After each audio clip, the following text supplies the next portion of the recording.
We have here verse 16 of the 4th chapter of the Gospel of John. Jesus is in the midst of a conversation with the woman at the well. He has just offered to her water, which he says would become in her a well of water springing up to life, such that she would never thirst again.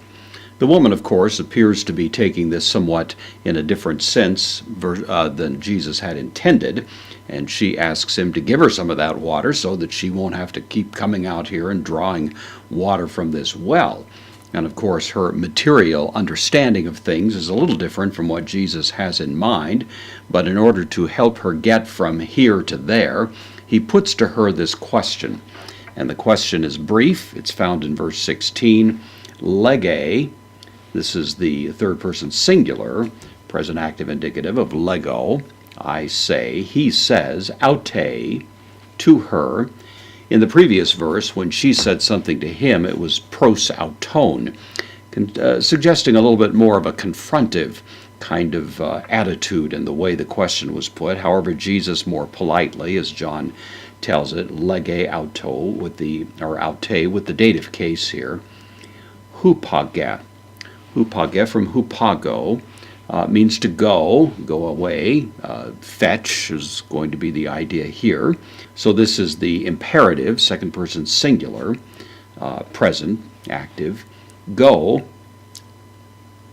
phoneson from phoneo, go and call, from phoneo to call, like phoning. That's our English word that we would have that's similar.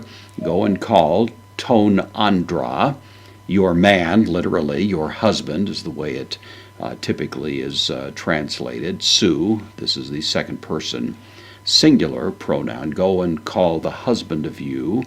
Kai eltha, this is from erkamai, this is also the second person singular. And come, command, inthade, hither. Same word that was used in the previous verse, come hither, and it's an adverb. So Jesus now, before he's going to proceed in offering her this water that he's been describing, wants to have her summon her husband.